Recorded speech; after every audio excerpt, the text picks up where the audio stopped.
Kabilang ang Western Samar sa pinakamahirap na probinsya sa bansa, ayon sa National Statistical Coordination Board o NSCB.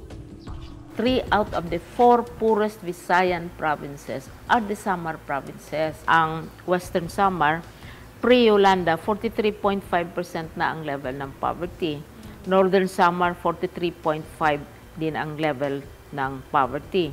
Eastern Samar, itong malaki-malaki, 55.4% level of poverty. Mahirap na sila to start with pre-Yolanda, pre-CCT. Ganun na ang sitwasyon sa Samar.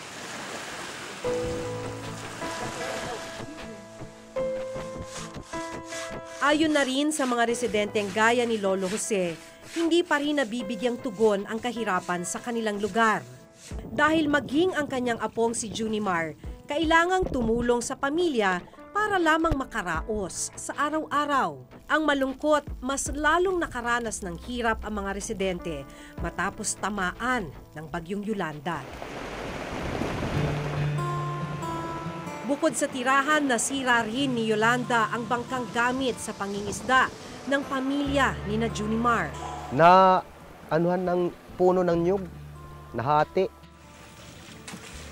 Marunong naman ako gumawa ng bangka. Pag may nagpapagawa, yung mga tirang plywood, iniipon ko. Kaya nakagawa ako.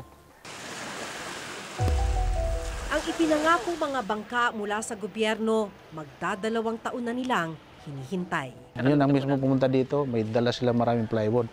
Sinusukat, binibigyan.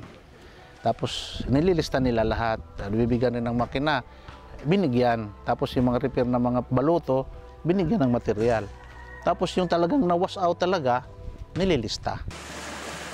Pati ang kanilang palaisdaan, nawasak. Pag nag-harvest ako ng fish every 6 months, minsan nakakakuha ako ng 40,000 o mahigit pa din. Kasi lang, nung masira, wala na. Ngayon, isang kahig, isang tuka ang buhay ng pamilya. Kapag may huli, nakakakain. Kapag wala, mangungutang o kaya tiis na lang. May kaakibat na livelihood assistance na binibigay dun sa pamilya, no?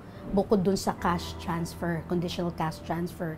So ito pong pag-a-apply ay ina-assess ng social worker kasi kung sila po ay bahagi na ng komunidad, no? Meron nga pong mga tinatawag na assessment. Sino sa mga pamilya sa komunidad na ito ang nangangailangan talaga. Sa Barangay Salvacion, munisipyo ng Basay, meron na tayong 152 na nabigyan ng tulong para i-repair ang kanilang mga bangka.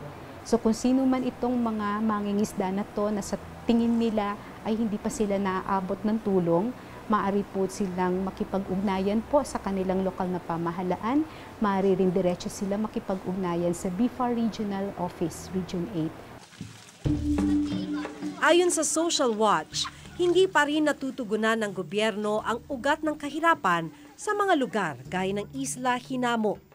Kung hindi mo isabay yung employment generation, magbigay ka lang ng pera, hindi mo isabay yung employment generation sa pag-solve ng poverty, hindi mo talaga masosolve in a sustainable way ang problema sa poverty. Target ngayong 2050 na maibaba sa 17% ng populasyon ang bilang ng mga mahihirap sa bansa.